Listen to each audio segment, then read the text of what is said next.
Good afternoon, 3:06 now, News Talk 105.9 WMAL, where we are making sense of the news. And yes, we've got another big one for you today. Hold on tight. Things are about to get intense. Coming up, Chuck Thies will be with us at 3:30. We talk crime in D.C. as yet another congressman is attacked by criminals on the street. Chuck Thies will react to that. Congressman Bob Good is here at 4 o'clock. Do not miss this conversation. It's a very moving target right now because of what Congress is doing right now as it relates to Kevin McCarthy's future. And then Troy Nehls, the congressman from Texas, also here at 5 o'clock today. You can join us, and I hope you do, at 888-630-9625, 888-630-WMAL. Where we stand right now is that the vote to potentially oust Kevin McCarthy is set to move forward. There was a motion to table that vote earlier that just wrapped up moments ago. And among the Republicans voting against tabling it, as in getting rid of it, there were 10 of them. That includes Bob Good, our guest at 4 o'clock. There's Gaetz, Eli Crane, Nancy Mace, Matt Rosendale is here, Congressman Davidson, Congresswoman Spartz is here, Congressman Burchett, Biggs, Buck, and Corey Mills. They are the 11 who voted to move this to the next step, which is that Kevin McCarthy may be ousted today from his role as Speaker of the House. Now, as we are speaking, there are floor speeches going on this subject right now. I want to play for you what Matt Gaetz had to say just moments ago. Take a listen to this. Gentleman from Florida. Mr. Speaker, my friend from Oklahoma says that my colleagues and I who don't support Kevin McCarthy would plunge the House and the country into chaos. Chaos is Speaker McCarthy. Chaos is somebody who we cannot trust with their word. The one thing that the White House, House Democrats, and many of us on the conservative side of the Republican caucus would argue is that the thing we have in common, Kevin McCarthy said something to all of us at one point or another that he didn't really mean and never intended to live up to.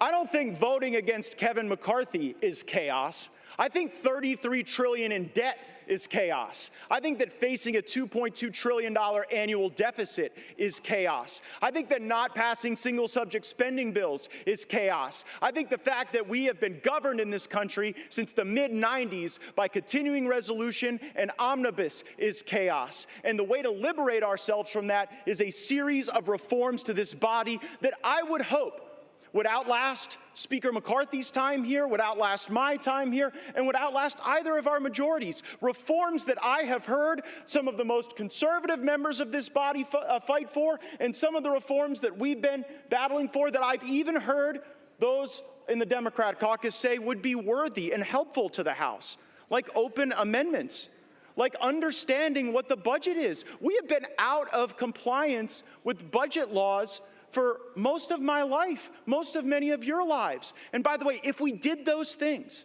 if we had single subject bills, if we had an understanding on the top line, if we had open amendments, if we had trust and honesty and understanding, there would be times when my conservative colleagues and I would lose, might be a few times when we'd win. There'd be times that we would form partnerships that might otherwise not be really predictable in the American body politic, but the American people would see us legislating. These last few days, we've suspended the momentum that we had established the week earlier, where we were bringing bills to the floor, voting on them, staying late at night, working hard. That's what the American people expect. It's something Speaker McCarthy hasn't delivered, and that's why I've moved to vacate the chair. I reserve. All right, so that is just a portion of Gaetz's remarks today. There's a lot of back and forth going on right now among Republicans who support McCarthy. That's the majority, it appears at this moment, and the minority of Republicans who oppose him. In order to understand this whole saga, though, it is important to go back to how McCarthy became Speaker in the first place. You remember all of the drama in January, 15 rounds of votes for Kevin McCarthy to prevail to get a majority vote in the House. That's how you become Speaker of the House. You get a majority of the available votes. That didn't happen right away. It took 15 rounds. And during those 15 rounds, McCarthy had to make concessions in order to earn a semblance of the trust necessary to get all of those votes. And what kind of concessions did he make? Well, he agreed to lower the number of members needed to call for a motion to vacate. Democrats had raised it. They said no more threats to the speakership. We're not going to allow that. Under Nancy Pelosi, it was tyranny. You couldn't get rid of her if you wanted to. Meanwhile, McCarthy has agreed to restore the House to its historic standard of allowing one person to raise a motion to vacate in the majority party, and that's what Matt Gaetz is using now. He's not violating the rules. There are some who are calling for Matt Gaetz to be expelled over this. Matt Gaetz is following the rules of the House as he advances this. Also included by McCarthy was a rule that said that any move to raise the debt ceiling must also be accompanied by spending cuts. Well, the debt ceiling was raised pretty dramatically this year. In fact, when it was raised, it was suspended. It was suspended until 2025. And our debt, no question, unsustainable. I don't think anybody on either side of the McCarthy question in the Republican Party would disagree. That it's unsustainable. We're at $33 trillion. If you're wondering why prices are up 20% for the average person buying regular stuff, look no further than your government spending money out of control. He also agreed to a resolution establishing a House Select Committee on the weaponization of the federal government. That was a good agreement. And it was a good way for Congress to get under the hood of how our government has been abusing us. He agreed to that under the pressure from people like Matt Gaetz. McCarthy also agreed to vote on individual appropriations bills. Quick pop quiz. How many of them are there or should there be?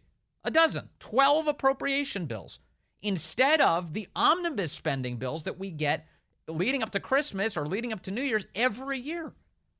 Every year. Since 1996, what has Washington done with spending? Have they ever passed a budget on time? No, they haven't.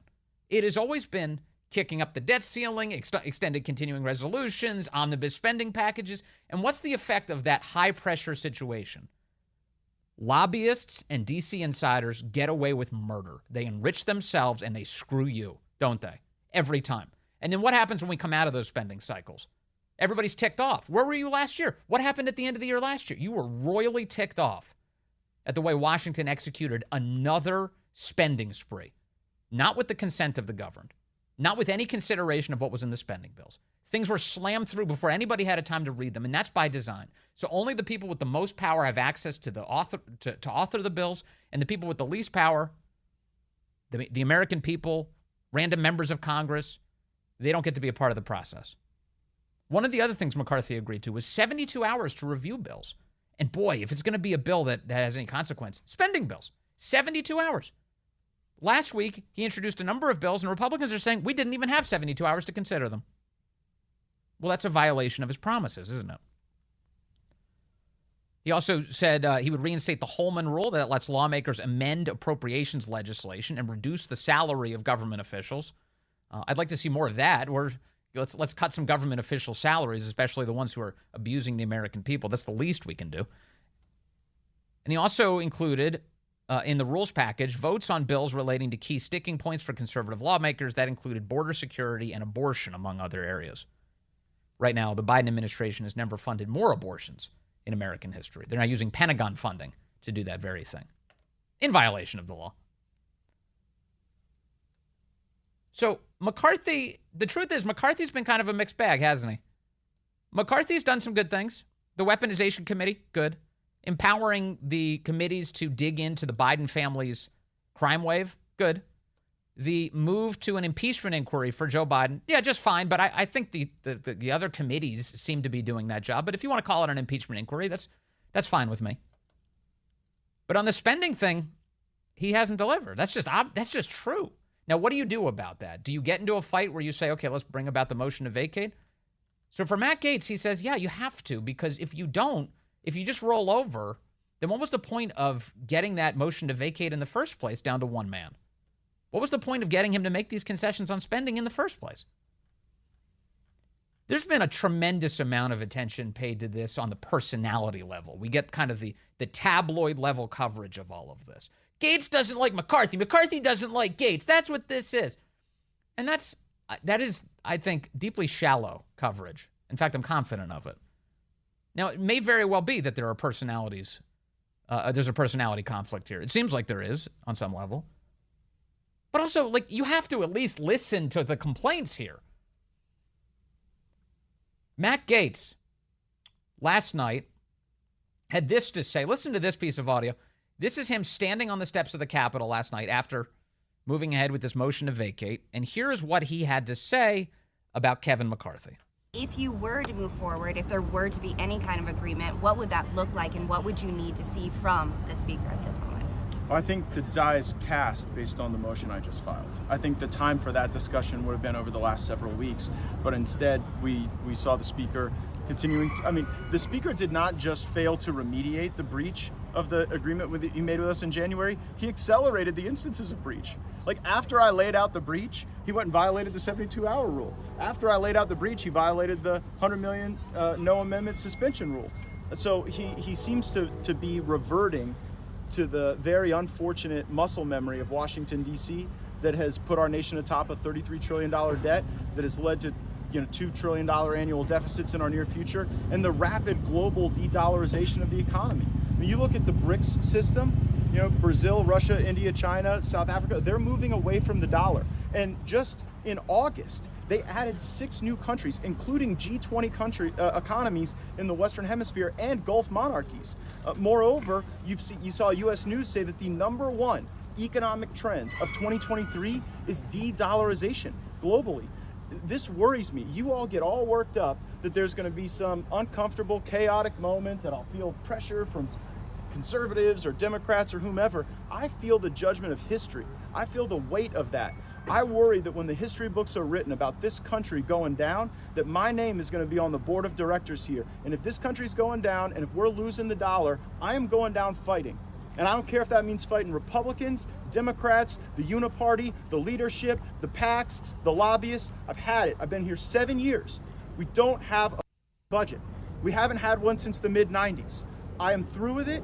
I apologize for using that word, but the only path forward here is to have single subject spending bills that can be reviewed, amended, considered, and I think that is the responsible way that our legislatures all over this country operate for good reason. We don't have a bleeping budget. I'm now not going down in history as a guy who was on board with crashing this country into the ground. That's the argument he was making. Now, that's an argument on substance. That's on policy. It's not about personality conflict, despite what the ridiculous legacy press is reporting. All they do is keep asking questions about, you guys don't like each other, right? I'm like, wait a second. Like, how many times does he have to describe that there's an obvious policy disagreement here? And it stems back to the promises that McCarthy made in the first place in January. Let me take some calls. I know you want to weigh in on this subject. You can. 888-630-9625. Jason's in Kensington, line 2. Jason, good afternoon. You're on the Vince Coglianese Show. Good day, Vince. Yeah, hearing all this stuff. I mean, you could tell Matt Gaetz he's sort of thinking like the average man a little bit more, and McCarthy hasn't delivered.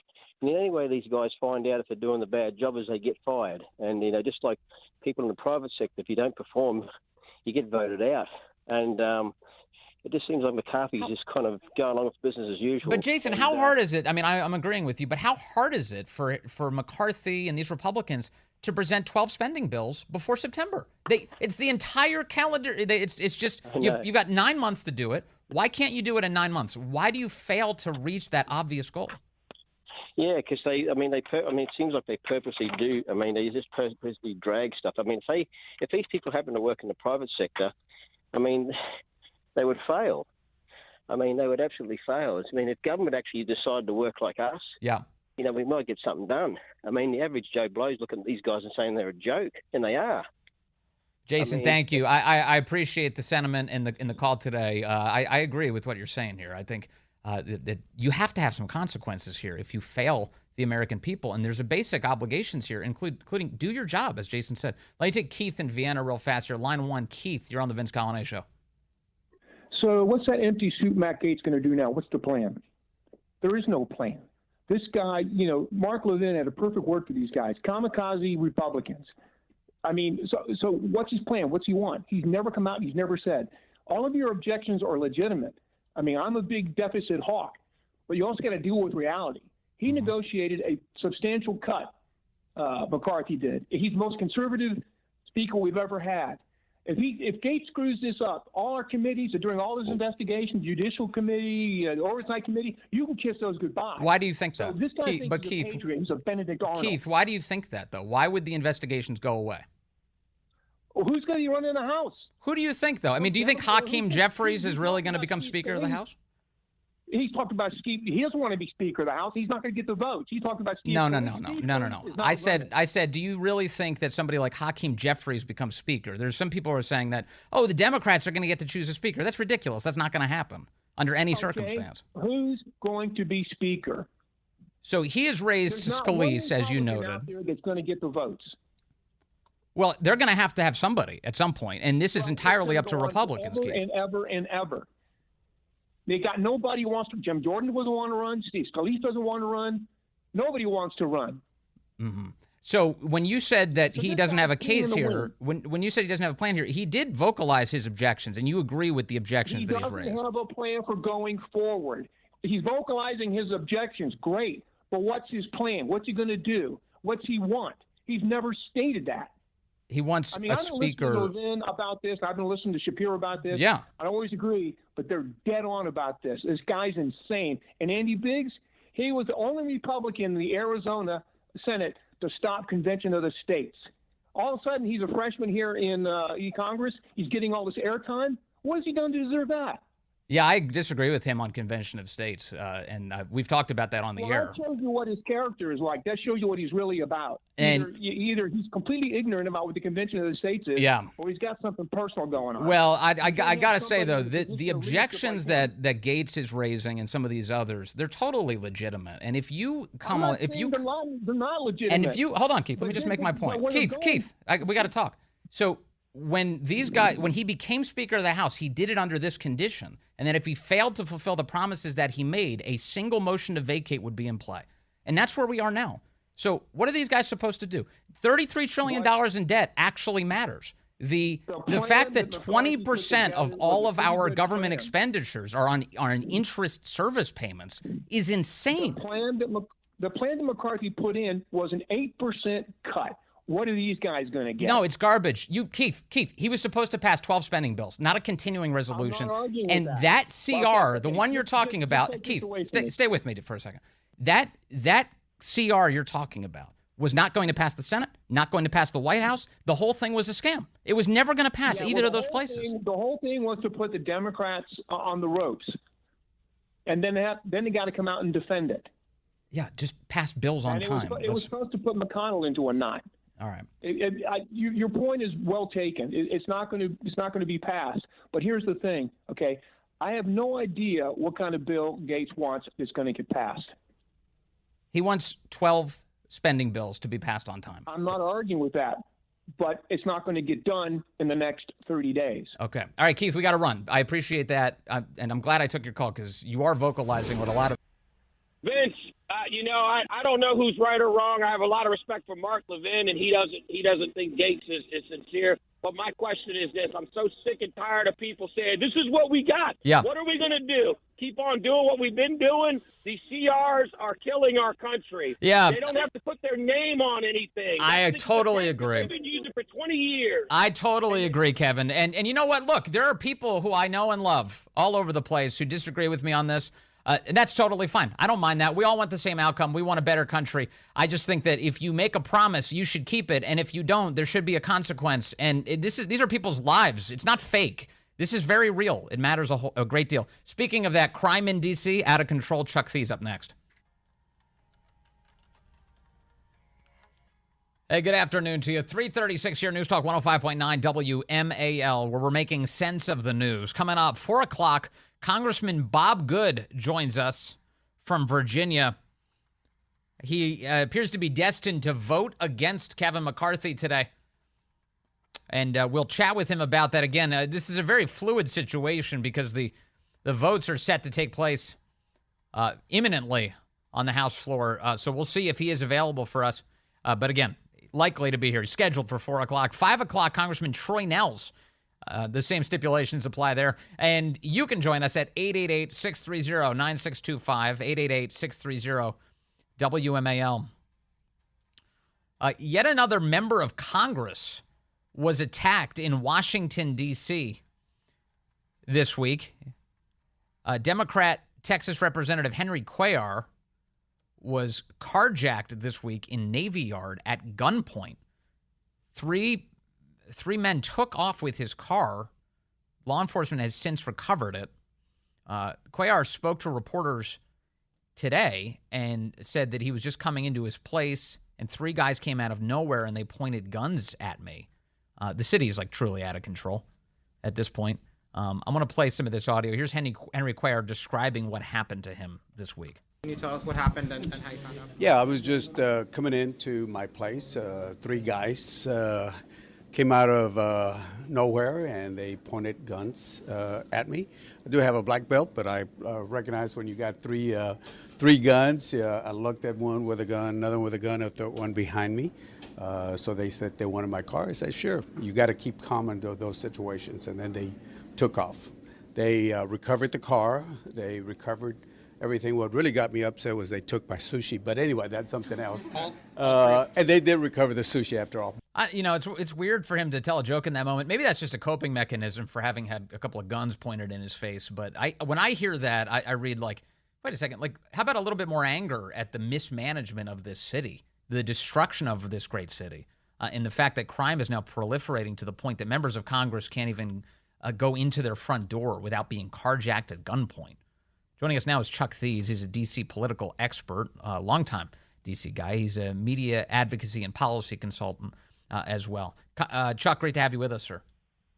Good afternoon, Vince. Hey, listen, excuse me, I apologize. I just want to let you know that for the interview, I'm in my car and I pulled over on the side of the road. So if all of a sudden I disappear, I'm just the latest carjacking victim in D.C. I mean, it's amazing, though, that I'm seeing like lots of people who are either more concerned about being D.C. residents now, or a lot of people saying they moved out of D.C. Recently because of this very concern, Chuck.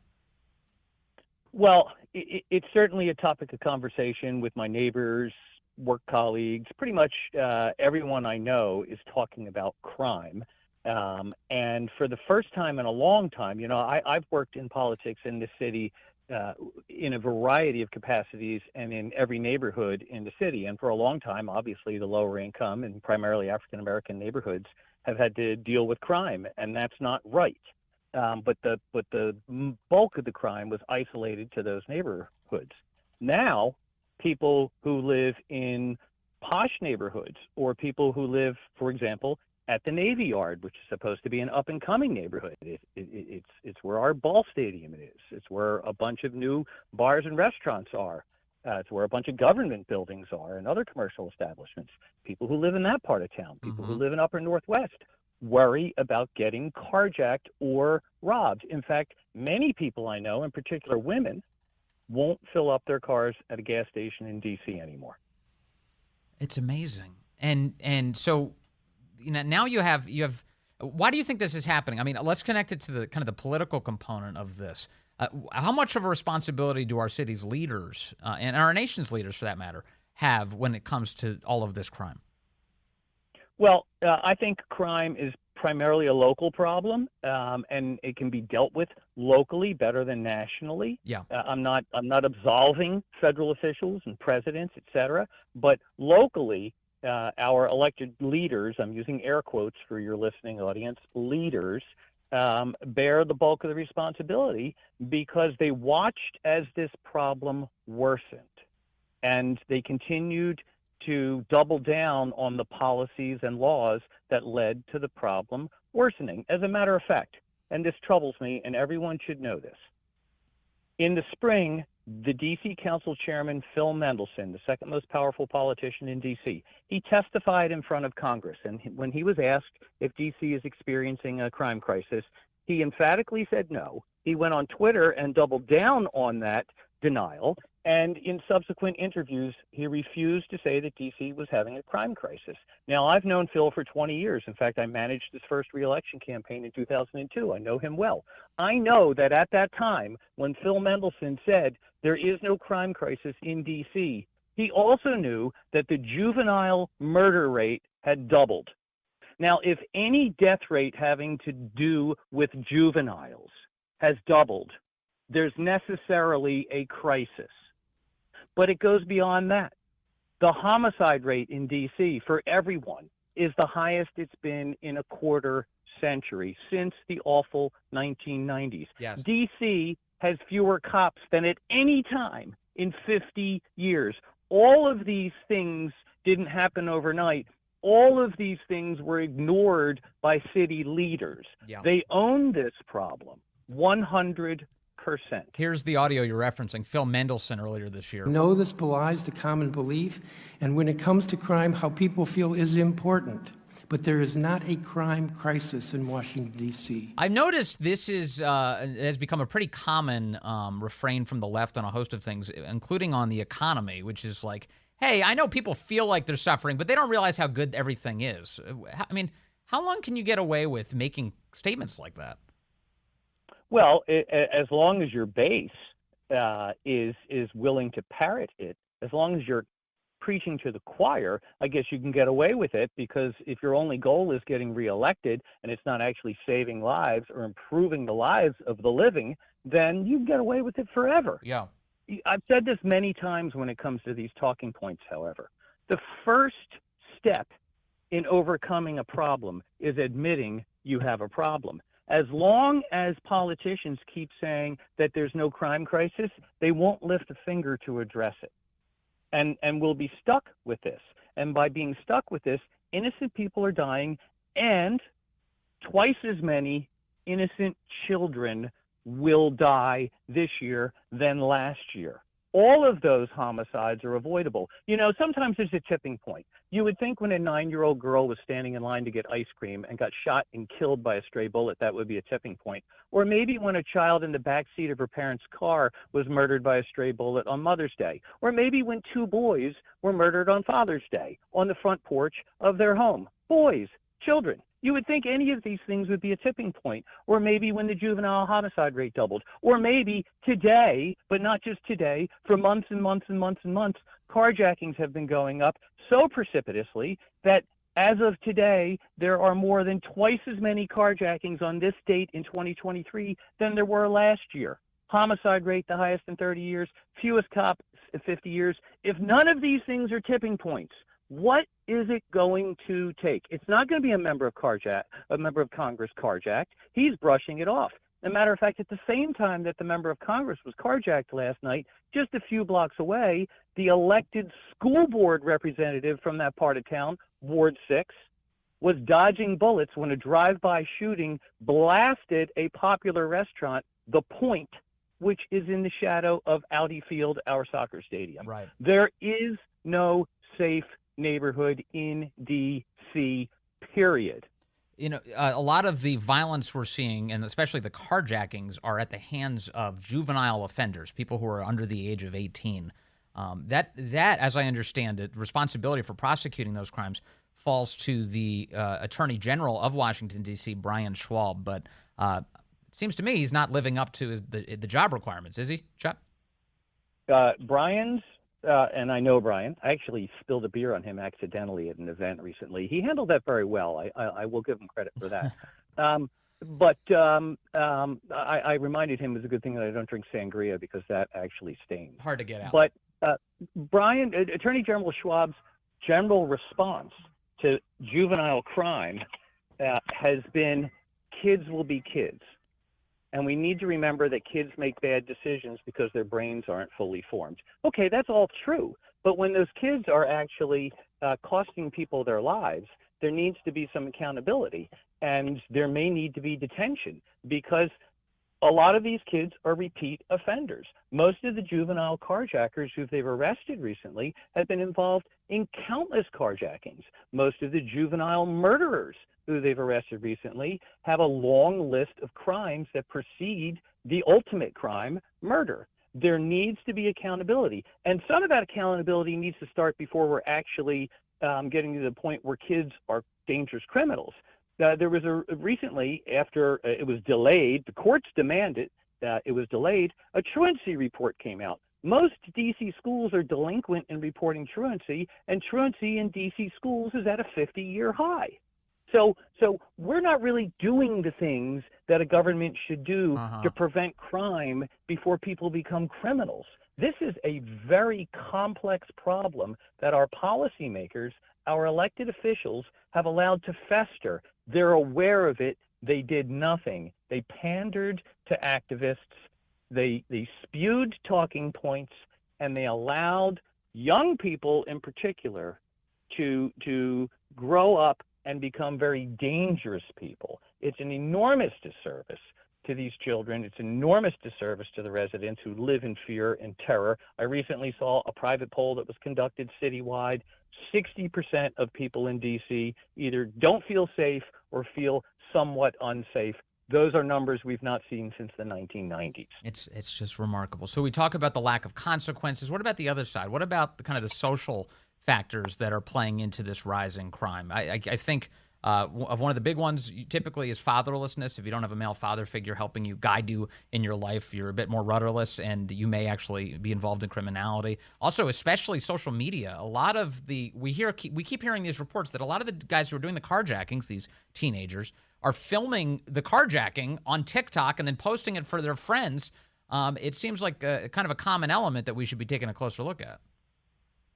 Yeah, well, some of these crimes are actually solved by the great detectives at the Metropolitan Police Department by observing social media. I mean, a lot of these things are incriminating. The people literally let you know who they are. Again, you know, they're kids. They're not always the brightest bulb in the chandelier. But in terms of the social elements that are fostering this, years and years and years of neglect, obviously. At one point, D.C. had the worst education system in the country. We have systemic education, employment problems. We have drug problems. We have people who feel completely disenfranchised. And politically, they've been used as pawns. But unfortunately, the words of the politicians that said, oh, we're going to fix this, we're going to put money into this, we're going to uplift you, were mostly hollow. So you have people who have sort of disappeared from the face of the planet in terms of feeling as though anyone cares about them, whether it's a parent or a politician. And just the other day, the interim police chief was at a confirmation hearing, and she'll be confirmed later this month, no doubt. And she called on the faith community to get more involved in crime prevention and steering people, in particular young people, away from crime. That's great. That's great. But that's almost like a last-ditch effort. And I'm not taking anything away from the faith community. I'm just saying when a government that spends nearly $20 billion a year on a city as small as D.C. is asking the faith community to do its job, we're not in very good shape. No. Things are rough, and you're a good observer of what's going on, Chuck. Thank you very much for your time, as always, sir. Really appreciate that. Thanks for having me, Vince. I appreciate it. Chuck Thies from Washington, D.C., keeping an eye on. Let's go to the phones. We've got Chris calling in from Thurmont now on line one. Chris, good afternoon. You're on the Vince Coglianese Show. How you doing, Vince? I'm good, sir. The funny thing is Eleanor Holmes Norton and Mayor Bowser have been crying about statehood. They can't even run a city. Right. What have you done to even deserve running a state? Not only is it a sanctuary city for illegal immigrants, it's a sanctuary city for crime. Yeah, and we've got a lot of it, don't we, Chris? Unfortunately, I mean, I would love to go down to see the pandas before they leave the zoo, but frankly, my wife and I, we don't want to go down there. Well, deporting the pandas is like literally the only good thing that DC is doing. Other than that, the crime is out of control. But you're right, they're leaving. With that one, but I get where you're coming from. Chris, thank you very much. Yeah, they're Chinese spies. I don't know if you've heard by now, but I wanted you to know. It's an espionage operation. Let's see here. Danny calling in from Washington, D.C., line 3. Danny, you're on the Vince Coglianese Show. Hey, Vince, how are you? Listen, to talk a couple points on what the other gentleman said earlier, Phil Mendelson, Mayor Bowser, Charles Allen, who's the chair of the Judicial Committee for the D.C. Council, completely worthless.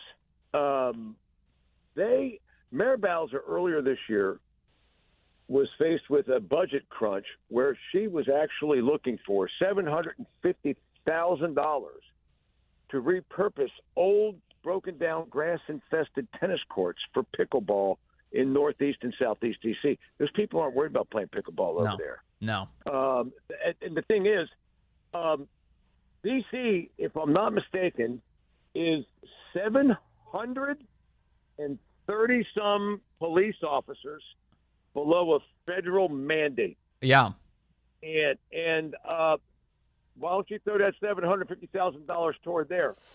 Yeah, they could use the money for, law enforcement, prosecuting criminals, making the city safe.